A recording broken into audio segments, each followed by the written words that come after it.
Hi, it's Linda with CreativePLR.com. Are you ready for back to school? So this week we're talking about creating classroom decor for both elementary, middle school, homeschool, high school, wherever kids are being taught. Usually they need some kind of decor, some kind of decorations to make the learning process a little easier, a little more fun. And especially in the classroom, they use a lot of stuff. Now, elementary uses a lot more than maybe middle school or high school, but we still use a lot. We use these letters, and look, $14.99 for 70 pieces. Usually it's an uppercase alphabet, lowercase alphabet. There's extra letters of some of the letters, and there's numbers and a little bit of punctuation. So think about 70 pieces, and it's $15. Okay. They have these alphabet line mini bulletin board sets, and I'm going to show you what I did in Canva. This one's decorated with a little bit. The letters are a little bit more spread out. Here's some more sets. These are adhesive. So if you make them on an 8.5 by 11 or an A4 size sheet, you could print them. The teacher could print them on that sticker paper, and then they'd have sticker letters, and they wouldn't have to pay $27.99. Now, there's 4 sets here. Different alphabets, but think how expensive it is for a teacher, and trust me, most of us buy our own supplies, especially for decorating the classroom. Schools do not provide decor for the classroom. If they do, it's generic posters that maybe do not send the kind of warm atmosphere that we really want to create in our classroom. And so welcome, $9.99, one set, 8 letters. 1, 2, 3, 4, 5, 6, 7 letters and 1 punctuation mark, $9.99. So it gets really expensive. So that's why places like Teachers Pay Teachers and Etsy have taken off and started making and selling teaching supplies, is because it's so much cheaper than to go to one of these places and buy stuff. Teachers Pay Teachers is a lot cheaper as well. 96 characters per pack, 3 packs. And it's $39. Well, it's basically $13 per pack. 39 divided by 3 is 13. And so think about how expensive that is. And especially if I want to do one set for back to school, another set for Labor Day, then I want to do Halloween. Maybe I want to do fall.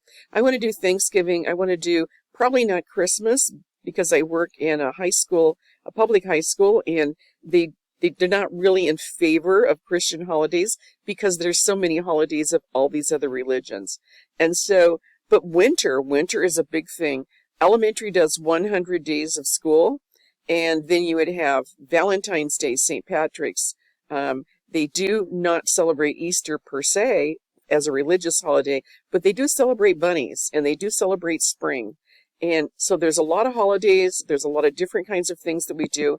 And so these kinds of things, these letters, these toppers for the bulletin board are very popular. So let's go over to Canva. And so what I did here in Canva, now the font is KG Primary, and I didn't upload it. It was already in Canva, so I have to assume it's something that can be used in Canva. And I scrunched these up to actually make them fit, but you could spread them out a little bit. You could just click on one. You could go up here and you could say letter spacing, and you could spread them out as far as you wanted. Now, if you spread them out too far, they're going to have huge gaps, which isn't very attractive, but you could spread them out a little farther than I've got, or you could decrease the font just a little bit and make the letters a little bit smaller and be able to put more on a line. So that is a personal preference. Now, what you could do is you could shrink them just a little bit. That's one easy way to do it. And then you could put a little bit of clip art. Now, I'm using the elements in Canva, and quite honestly, I'm not going to keep them there when I save this as a template. I'm going to take it out. But, if you make the letters a little bit smaller and scrunch up the line, you can add a little bit of clip art on there. Or the other thing that you can do is you can, and let me pull up some paper that I've got. And at one point I did have some school paper. Let's see if I've still got that. I've got a lot, so I've probably got it somewhere. So here's my school paper. Now, that doesn't look like, that almost looks like present paper instead of school paper. So I'll back it up, and this is definitely school paper. And so what you could do is you could put the paper here at the bottom and maybe just a slice to kind of trim it, and then crop it a little bit, and then you could copy that slice. I'm going to move it. Oh, I didn't get rid of that piece either, so I'll get rid of that piece. You can tell that I don't plan this ahead of time. And then I can copy that piece and I can put it at the top, just like that. And then with this piece, you could actually make it a little bit wider. And then this piece I could use for the top of this. Okay, so you could add a little bit of decoration there.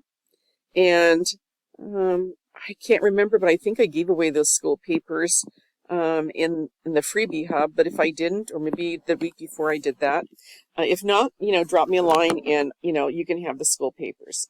I created them. They're my papers, so you could use them freely.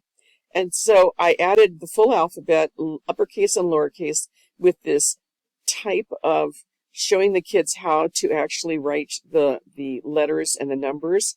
And then there was a little bit extra space left over. So I'm going to actually put this template in the blog post. So if you're interested in downloading this, and you can go in and you can highlight the letters, and you could make them any color that makes you happy. Make them pink, and you could have a color theme that, and we all know my color theme, so there's no mystery there. That pink and that pretty aqua or turquoise. And so you could redo that, any color design, any color theme that you want, add a little clip art, add little slices of paper. And keep in mind, when teachers print this, they're probably going to print on a black and white printer. If the school provides a printer, and not all schools provide individual printers in teachers' classrooms, I am very fortunate that I have one, and they don't even restrict my ink. So I print a lot, and if I have big batches of printing, they provide a copy room with as much paper. They don't tell me I can't print. They don't keep track of my copies. I don't need a key card. So I work in a great high school, and I love it because they understand that if I want to do my best job, I need some tools to do it with. But most teachers are going to be printing on a black and white printer. So you don't want to go crazy with the color. You want to keep it a little bit, I don't want to say mellow, because I don't know that you're black and white. I actually like black and white. And when I did some colored paper, and I did some school paper, I did a black and white version, and I even put it on the front of a planner that I made. And I love it because I love black and white. It looks great. So you can kind of do that. And then what you would do is you would go over, and you can go over to PowerPoint, where I am now. And I've showed this trick before, but it bears repeating because it is so good. And so if I insert a text box, okay, and it doesn't matter how big my text box is because it's the font of the letter, and I want a big blocky font. And there's so many really good ones. Here's one that I have, and I'm going to just do a big A, a capital A. And you notice that it's not very small, and I can even make it bigger. I can make it big using that little thing right there. But what I can't do, because it is a font, and what I can't do is I can't fill it with paper. I can't put an outline on it. I can't, I could change the color. I could do that pretty easy. Putting an outline on it, I guess I could do that. But what I really like to do is I like to convert this to a shape. And the way that you do that is I have my letter here, and I am going to insert some paper, and it doesn't matter because the paper is not going to show. So I'm going to insert some paper, and that's a pretty color. And when I do that, I'm going to put the letter, I'm going to click on that, I'm going to click on the paper, and I am going to merge the shapes. Now, click on the paper, I go over here to this union, and union's not it, combine's not it, intersect, and solid. So let me just look at that again. So I clicked on the alphabet, I clicked on the paper, or whatever you're putting in there. I click on this button over here. I'm under shape format. It says merge shapes, and I click on subtract. Now, Doesn't look like it did anything. But if I zoom in, you'll notice that it's filled that with paper. And you'll notice something else. I didn't go to my font. I didn't go up here. Let me change this to 12. You notice the size didn't change. The size didn't change because it's now a shape. It's not a font anymore. And what that means is I could do something crazy, like I could go over and I can actually fill it with paper, any kind of paper that I want, and I'm going to fill it with this floral paper, and now I can put an outline on it. And when I'm doing stuff for the classroom, an outline, because I know I'm going to cut it out, I like to put a heavier outline on there, so when I cut it, I don't cut off the line totally. And so you could make a set of alphabet like this. Well, maybe not like this in flowered paper, but who knows? And you could make a whole set of alphabets, uppercase, lowercase, and sell those. And you saw what they're selling for in Oriental Trading. Sets are selling for $10 and $12. An alphabet set, uppercase, lowercase, numbers, and simple punctuation. So I hope this has been helpful, and you could be inspired to do something that's alphabet-like or bulletin board-like. And in the next video, I'm going to show you another way to decorate the classroom.